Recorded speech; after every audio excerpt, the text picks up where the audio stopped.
जय काल भैरव जय घोरा। मैं तांत्रिक दैत्य आप सबका स्वागत करता हूं इस वीडियो में। ये वीडियो बनाने का कारण यह है कि बहुत सारे लोग जो हैं हमारे साधक भी हैं और बहुत सारे लोग जो हमारे YouTube चैनल पर हैं वो ये जानना चाहते हैं कि भाई जो पाताल भैरवी देवी है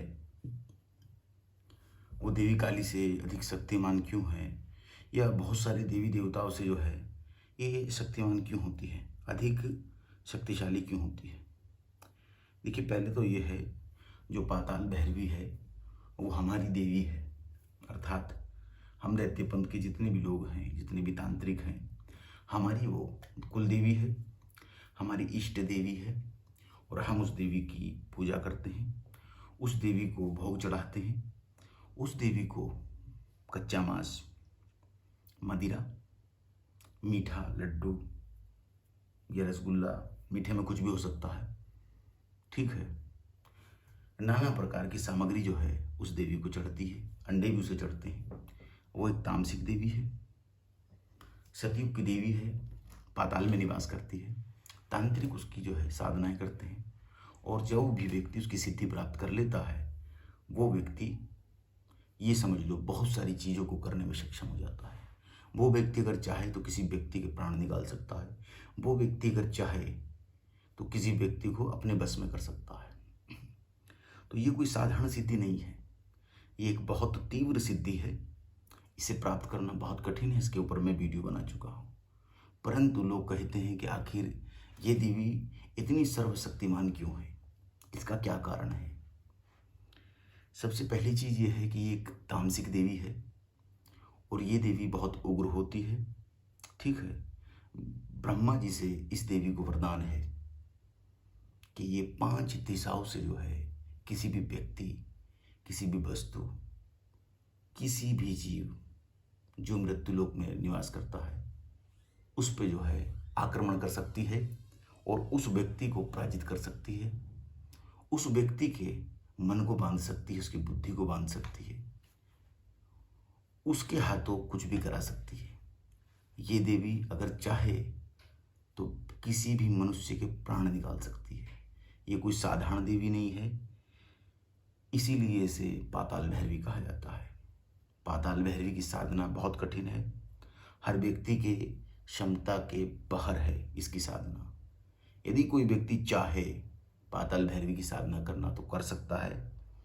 पाताल भैरवी की साधना करना इतना सरल नहीं है और ना ही पाताल भैरवी की साधना माला घुमाने से होती है। पाताल भैरवी की साधना, ये समझ लो, 4 फुट का गड्ढा खोद के उसमें बैठा जाता है तब इसकी साधना होती है। अंत रूप में इसका विकराल रूप प्रकट होता है जिसे हर व्यक्ति बर्दाश्त नहीं कर पाता, ये हर साधक बर्दाश्त नहीं कर पाता, जिसके कारण वह मृत्यु को भी प्राप्त हो सकता है, अपनी मानसिक हालत भी खो सकता है, यानी कि पागल भी हो सकता है। अनेक प्रकार की समस्या को जो है वो सामना करना पड़ता है। जितनी भी सिद्धियां हैं, जितनी भी साधनाएं हैं, ये सभी साधनाएं और सिद्धियां बहुत कठिन हैं। आज के कलयुग के समय में और आज के समय में, आज के इस इंटरनेट के समय में हर व्यक्ति चाहता है कि हमें साधना मिल जाए।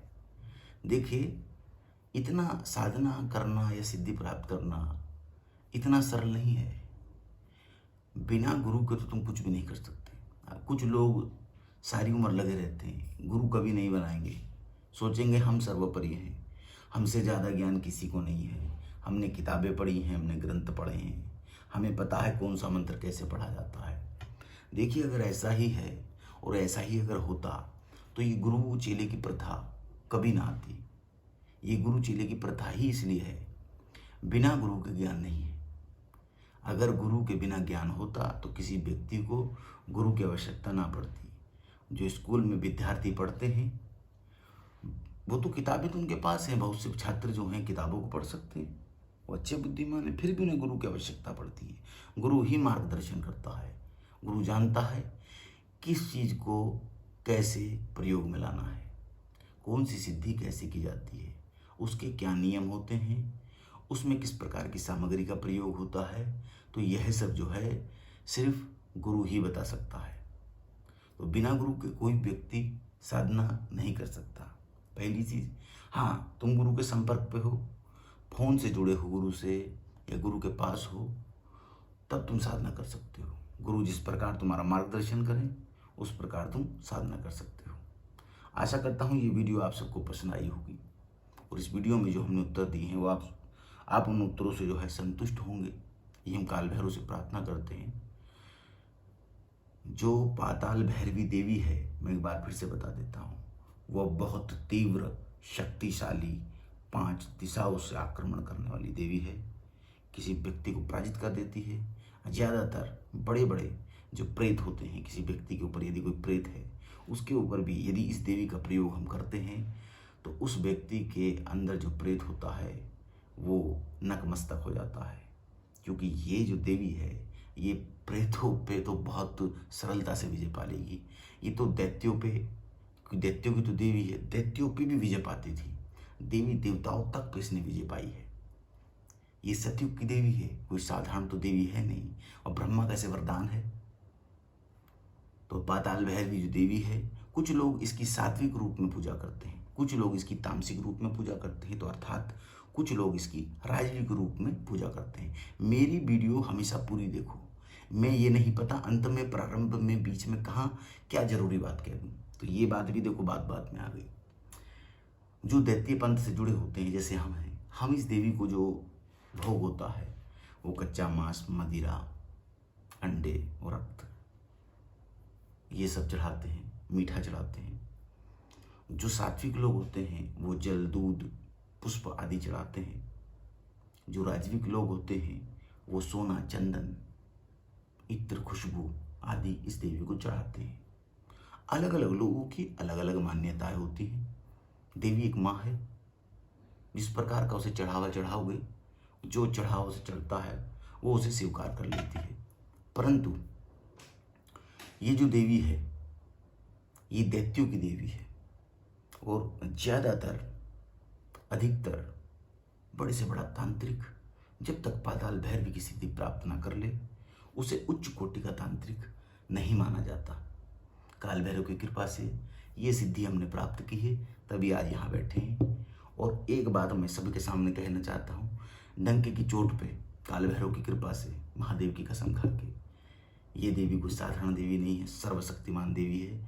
जब भी हमारे बहुत से बड़े बड़े काम, कुछ ऐसे कार्य हमारे पास आ जाते हैं जिसे हमें करना पड़ता है, उस समय हम इस देवी की सहायता लेते हैं। तो पाताल भैरवी का ना तो तुमने ज़्यादा उल्लेख और ना ज़्यादा जिक्र कहीं सुना होगा। वो इसलिए नहीं सुना क्योंकि आज के समय में जो बड़े बड़े उच्च कोटि के साधक हैं, जो जिन्हें यश की प्राप्ति है, जो बहुत ज़्यादा जिनकी प्रशंसा होती है, टीवी चैनलों पर आते हैं और बड़ी बड़ी बातें करते हैं, उन्हें ज्ञान ही नहीं है पाताल भैरवी को। उन्हें ज्ञान पुस्तकों से नहीं मिलता, ज्ञान गुरु के मुख से मिलता है। हमारे गुरु ने हमें ज्ञान दिया है, सो हमारे पास है। हमारा ज्ञान हमारे शिष्यों के पास जाएगा। हम अपना ज्ञान किसी पुस्तक में तो नहीं लिखेंगे। ये ज्ञान हमने अर्जित किया है देवी देवताओं से, दैत्यों से, प्रेतों से।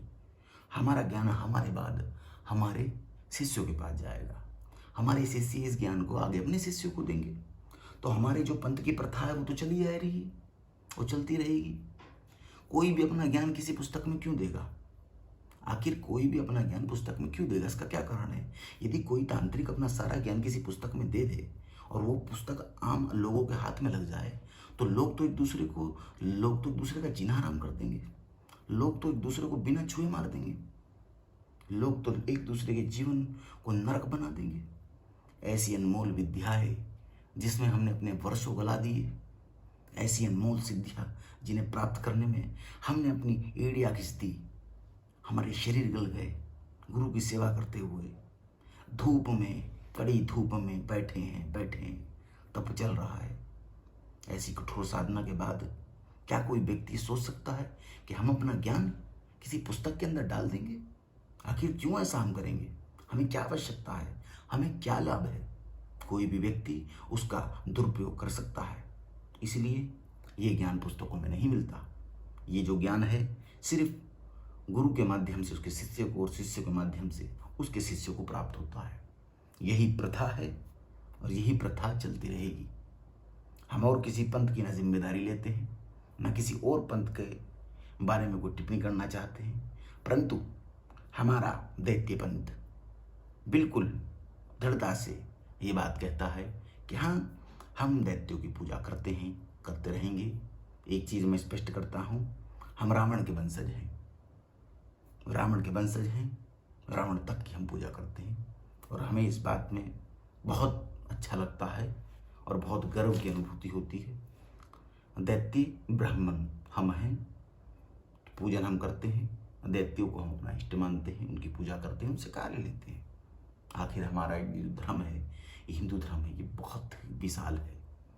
इसकी गहराई को नापने के लिए ऐसा कोई मीटर नहीं बना, ऐसी कोई मशीन नहीं बनी जो सनातन धर्म की गहराई नाप सके। एक बार को तुम सागर की गहराई को नाप सकते हो, परंतु हिंदू धर्म जो हमारा सनातन धर्म है, इसकी गहराई को नहीं नाप सकते। ये इतना गहरा है, इसके अंदर ऐसी भिन्न भिन्न साधनाएं हैं, ऐसी भिन्न भिन्न विद्याएं हैं, जिसका प्रयोग यदि तुम जान जाओ तो याद रखो, इस धरती पे ही स्वर्ग है।